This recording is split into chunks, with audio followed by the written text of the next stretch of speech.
bit to get across tonight. Joining me now, Sky News political contributor, the wonderful Chris Uhlmann. Chris, welcome. I want to start tonight with an early discussion about something that will be ubiquitous in a couple of years' time. It's already here. It's going to grow and grow and grow. And of course, this is artificial intelligence.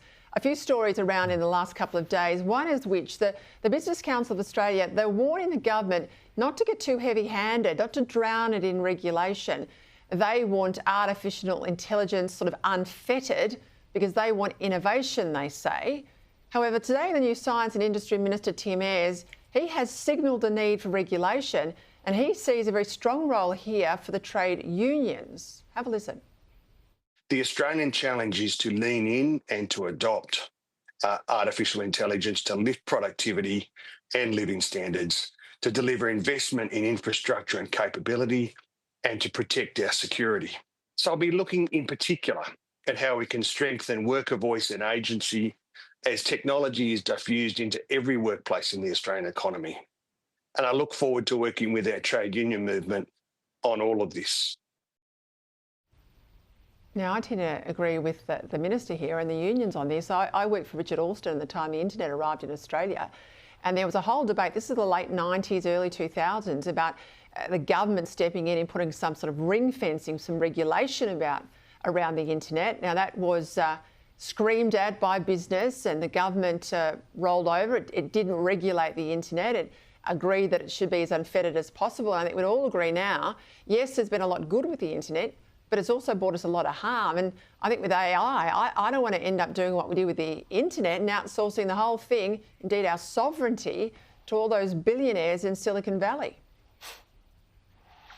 Oh yeah, Peter, we're told this is a workplace revolution, right? So there should be some workers involved in this revolution. And the thing that I've noticed about ChatGPT, which I began looking at last year, is how rapidly it has acquired more and more knowledge and how useful a tool it's become. And you can see it replacing a whole lot of white-collar jobs down the track. Now, I've heard everything from it will be a workplace boon to the fact that it will be Armageddon. Let's assume that we can't know the future and it might be somewhere in between. And assume also there will be benefits and there will be costs. Well, we should be trying to measure those things. And I think government policy should be trying to make sure that we get more benefits than costs out of this. My fear, though, Peter, is that policy will lag a long way behind this technology. We will be racing to catch up. Yeah, we know China is so much further ahead than most Western nations. We also know, Chris, and this is to your usual issues that you focus on, energy, it needs gargantuan amounts of energy.